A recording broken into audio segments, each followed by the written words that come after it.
Well, look, to help us understand all of this Brexit discussion, our Chief International Affairs Editor, Rob Parsons, joins me. Rob, clearly one of the issues that is blocking Brexit is how to avoid a hard border along the Northern Ireland. Let's remember, first of all, why there is this border across the island of Ireland. Well, it goes back to 1921, when the Republic of Ireland became independent from Britain.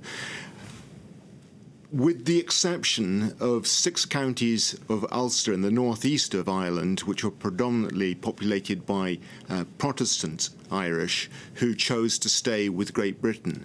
Now, that division between the Northern Ireland, those 6 counties, and the rest of Ireland became a running sore within Northern Ireland over the rest of the century, between the minority Catholics and the majority Catholics, bursting out into violence in the 1960s, with a period which later came to be known as the Troubles, in which 3,600 people died before the Troubles were eventually brought to an end by that crucial treaty in 1998, which came to be known as the Good Friday Agreement, between Britain and Ireland, but also within Ireland, between all the main political parties, which most of all became known for what is called power sharing between the 2 communities. But essentially it became possible because of the existence of the European Union, the absence of borders between Ireland and the rest of Ireland, Northern Ireland and Great Britain, and the fact that there could be commerce. That put aside the whole issue of unification, independence, sovereignty that had driven Irish nationalism in the north, so that people could concentrate on living together and developing their lives together. The risk will be that now, if the hard border is restored to all those problems that existed beforehand, and the demand for independence, unification with the South, particularly among the Catholics of Northern Ireland, will be reignited all over again. I mean, what is this going to mean for ordinary people if there is this hard border between Northern Ireland and the Republic of Ireland? I think there are 2 essential elements to it. One I've just been hinting at, the border itself, obviously, because it has been a seamless border for the last few decades. People crisscross the border all the time. They do business in the Republic of Ireland, travel back to Northern Ireland and vice versa. There are relatives living both sides of the border. For most people, it doesn't exist. If they want to travel from Belfast to Dublin, there is no problem with customs or passport regulations as that. They just hop on the train or hop on the plane and they go.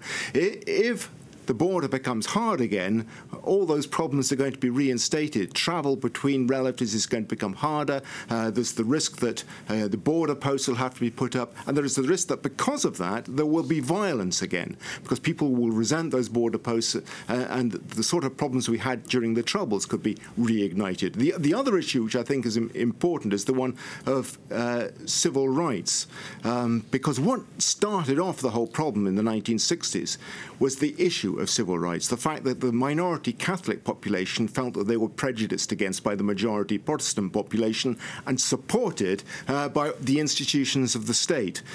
The Good Friday Agreement in 1998, because of the European Court of Justice, because of the European Court of Human Rights, gave Catholics in the Northern Ireland the feeling that they had an impartial courts of arbitration that could protect, look after their interests. If those are suddenly taken away again, we're back to square one, and the risk again will be that the problems we had in the past will be reignited.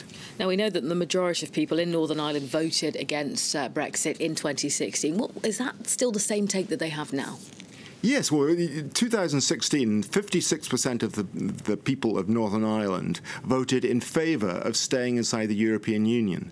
44% wanted to leave. The situation now is that 69% of the people of Northern Ireland want to remain in the European Union, and only 31% are in favour of Brexit. And the thing that's most interesting about that is that even Protestants, who in the past have been much more in favour of Brexit than the Catholic part of the population, are also in favour of staying within the European Union. So there's been a real swing as people have begun to understand precisely what will mean Brexit if it goes ahead. And for ordinary people, an awful lot of people, and Catholics and Protestants, it has to be said, have taken up Irish citizenship, because when the Good Friday Agreement was signed in 1998, the people of Northern Ireland were given a choice. They could be either Irish citizens or British citizens, or they could be both. In other words, they could have Irish and British passports. Now, many people have taken up Irish citizenship. What does that mean for them? Are they going to be Irish citizens living outside of the European Union?